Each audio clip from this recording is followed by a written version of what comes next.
The Arctic is lit by the midnight sun. The surface of the moon is lit by the face of the earth. Our little town is lit, too, by lights just above that we cannot explain. Welcome to Найт-Вейл.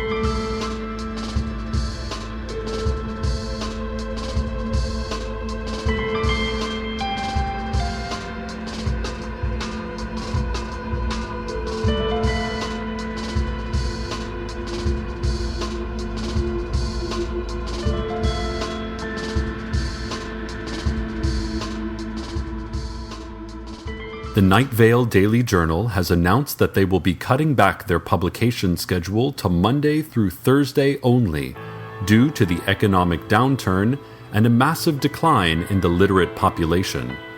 The Thursday Daily Journal will now be called the Weekend Edition, and on Sundays, newspaper kiosks, usually filled with important newsprint, will be filled with 2% milk. When asked why milk, the journal's publishing editor, Leanne Hart, said, "It is important that we maintain an unbiased approach to news reporting."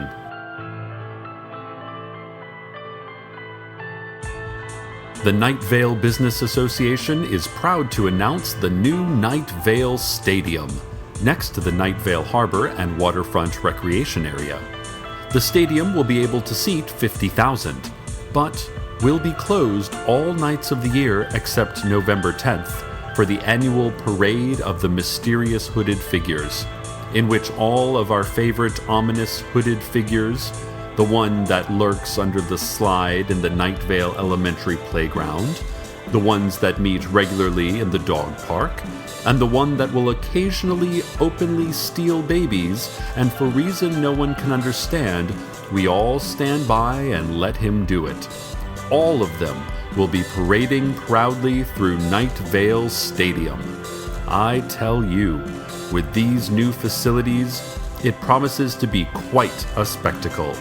And then, it promises to be a vast, dark, and echoey space for the other meaningless 364 days of the year.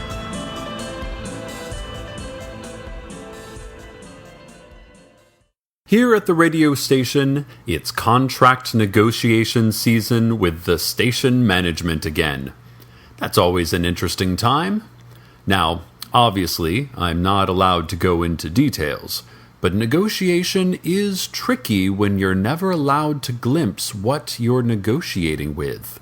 Station management stays inside their office at all times, only communicating with us through sealed envelopes that are spat out from under the door like a sunflower shell through teeth. Then, in order to respond, you just kind of shout at the closed door and hope that management hears. Sometimes you can see movements through the frosted glass, large shapes shifting around, strange tendrils whipping through the air. Architecturally speaking, the apparent size of management's office does not physically make sense given the size of the building, but it's hard to say, really, as no one has ever seen the actual office, only its translucence. Look, I've probably said too much. I can see down the hall that an envelope just came flying out. I pray it's not another HR retraining session in the dark box. But what can I say? I'm a reporter at heart. I can't not report. Oh, my. Let's go to the 7-day outlook. Your daily shades of the sky forecast. Monday, turquoise. Tuesday, taupe.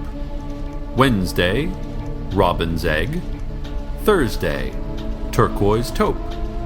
Friday, coal dust. Saturday, coal dust with chances of indigo in the late afternoon. Sunday, void.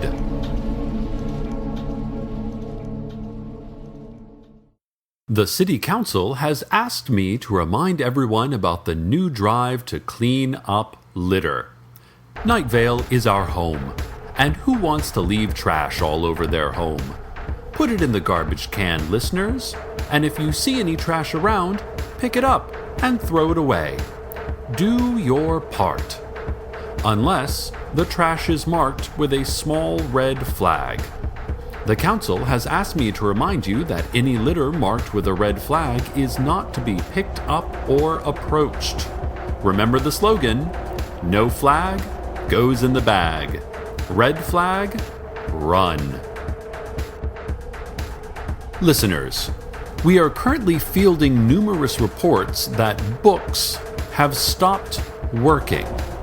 It seems that all over Найт-Вейл, books have simply ceased functioning. The scientists are studying one of the broken books to see if they can understand just what is going on here.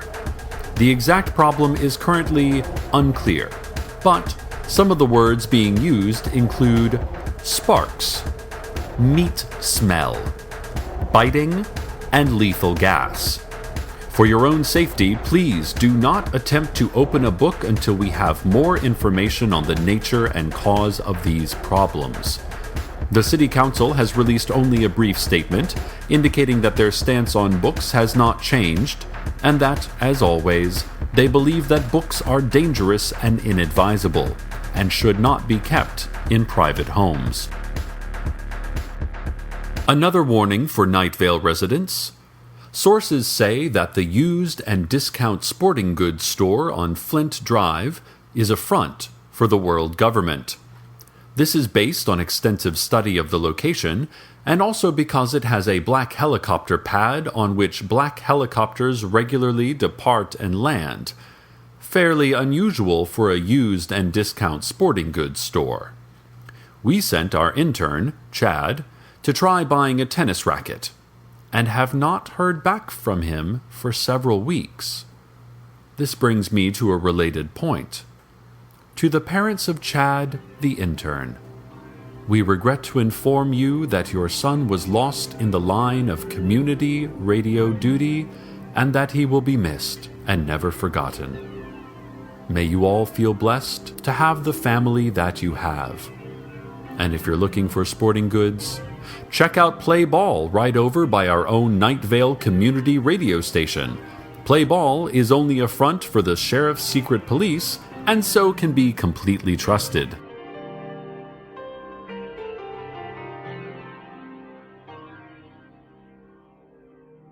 Larry Leroy, out on the edge of town, reported that a creeping fear came into Найт-Вейл today.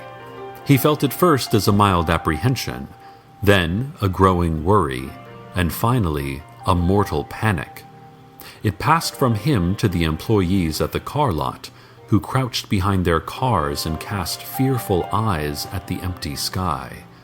It did not affect old woman Josie, presumably because of her angelic protection, but it went from there to the rest of the town until we all were shivering in anticipation for a terrible thing we could not yet see. I myself was frozen, sure that any movement would lead to death, that any word would be my last. Of course, that also could have been the contract negotiations with station management and the hideous envelope I just received.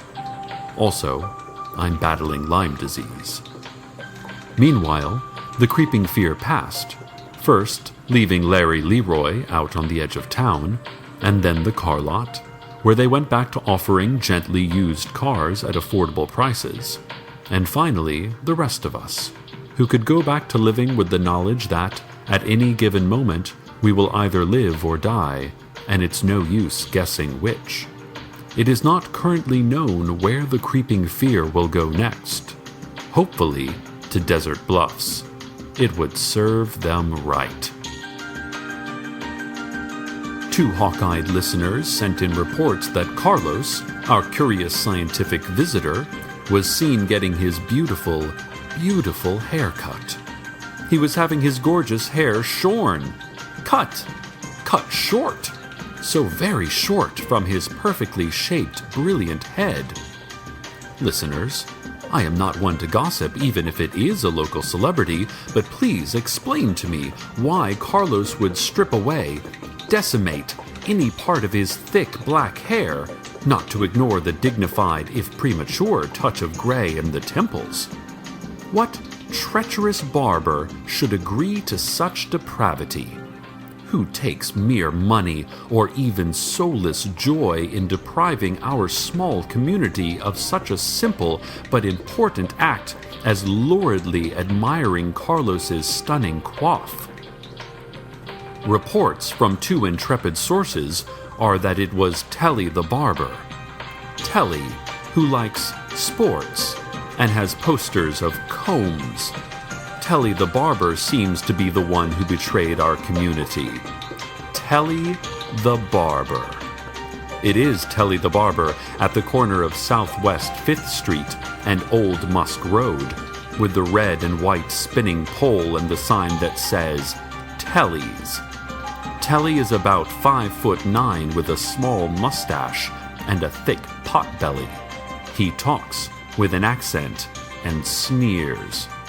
Telly the barber cut Carlos's beautiful hair, according to reports. Telly.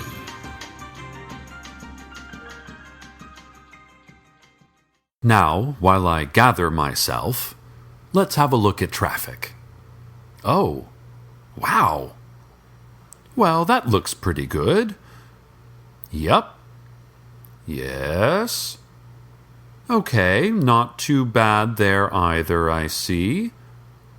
Oh, that gentleman needs to slow it down. It is not a race, my friend. Not a literal one, anyway. That has been traffic.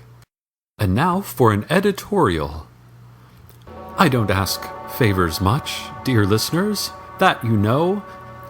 But I'm asking all of you now to conduct a letter-writing campaign to station management, which was not pleased with my discussion of their physical attributes and behavior, and is now threatening to shut down my show, or possibly my life, for good. Their wording was kind of ambiguous. Obviously, we will not be able to deliver the letters directly to the management, per se, as no one has ever opened their door, but we can shout the content of the letters outside their office, and we presume, given an anatomy that includes ears, they will be able to hear what you have to say. So if you like this show, and you want to hear more of it, then we need to hear from you. Make your voice heard to whatever it is that lies in wait behind that darkened office door. I'm sorry, dear listeners. We'll be back after this word from our sponsors. This segment has been brought to us by Big Rico's Pizza. Listeners, we are proud to have Big Rico's as a sponsor of our show. You will not find a better pizza joint in all of Найт-Вейл than Big Rico's. Just the other night, I stopped by Big Rico's. I was in the mood for a delicious pizza slice, and since Big Rico's is the only pizza place in Найт-Вейл that is not burnt to the ground in an unsolved arson case, and did I mention is also the best pizza in town, I ordered a single Rico slice with 2 authentic toppings, and boy was I satisfied. The flavor was scrumptious. The taste was also scrumptious. And it was warm, the pizza slice. I have been told that even the hooded figures eat there. The waitstaff look like they avert their hollow gazes quite a bit. Even the city council offers its ringing endorsement of Big Rico's. All Найт-Вейл citizens are mandated to eat at Big Rico's once a week. It is a misdemeanor not to. Big Rico's Pizza. No one does a slice like Big Rico, folks. No one. And now, sweet listeners, the weather.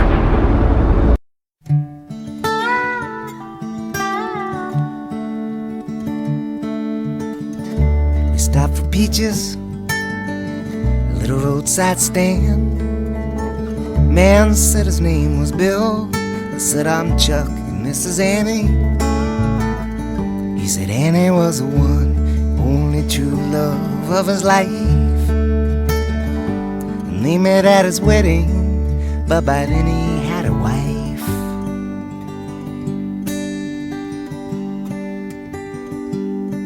And it was during the reception in the spring of '64. She, his newlywed's best friend, followed him out the barroom door. Maybe his ring got smaller, maybe his fingers swelled, maybe he'd made a big mistake, and maybe time would tell.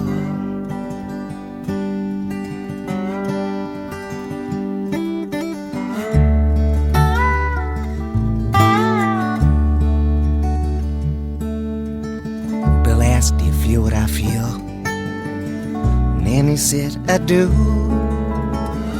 Bill was at a loss, wondering now what should he do. Well, he did what he had to. He'd just taken a wife. She would take good care of him for the rest of her life.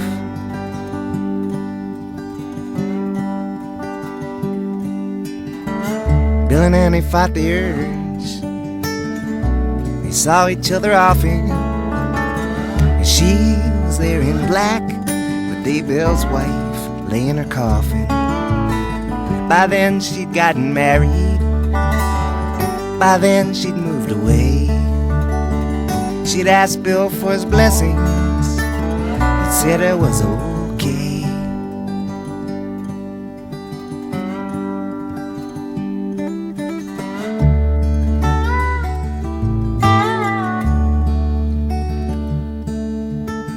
Bill said, "Taste the peaches, cut us each a slice." They were a little on the small side, they sure tasted nice. "Do you think I did the right thing?" Bill asked, though I knew he knew. So I answered with a question. I asked him, "Bill, do you?"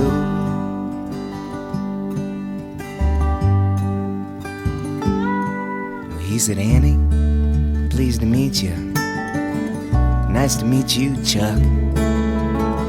And Annie and I, we drove away in Annie's pickup truck with a box of 20 peaches and a homegrown tomato too, and a couple of things to think about, and every now and then I do.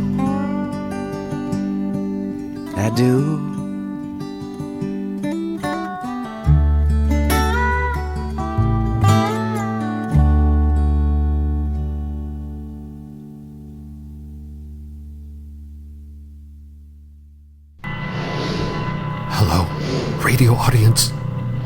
I come to you live from under my desk, where I've dragged my microphone and am currently hiding in the fetal position. Did you write letters? Maybe you should not do this anymore. Station management has opened its door for the first time in my memory and is now roaming the building. I don't know exactly what management looks like, as that is when I took cover under my desk, and I can only hope that they are not listening to what's going out right now, or else I may have sealed my fate. I can hear only a kind of clicking footstep and a faint hissing sound, like releasing steam. An intern went to see what management wanted and has not returned. If you are related to Jerry Hartman, afternoon board operator at Найт-Вейл Community Radio, I'm sorry to inform you that he is probably dead, or at least corporeally absorbed into management permanently. Jerry and Chad, the interns, will both be missed, but we will surely see them in the Thanksgiving Day Dead Citizens Impersonation Contest, which this year will be in the employee lounge under the Найт-Вейл Mall from 11 a.m. to 9:45 p.m. There will be a cash bar and 2 twister boards. I'm going to see if I can make a break for the door. If you don't hear from me again, it has truly been a pleasure. Good night, Найт-Вейл, and goodbye.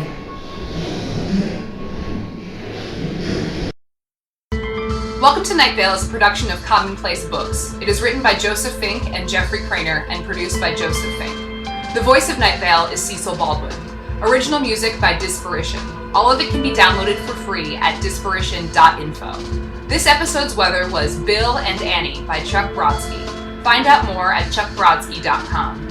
Check out commonplacebooks.com for more information on this show as well as our books on the unused story ideas of H.P. Lovecraft and what it means to be a grown-up. Today's proverb: there's a special place in hell. It's really hip. Very exclusive.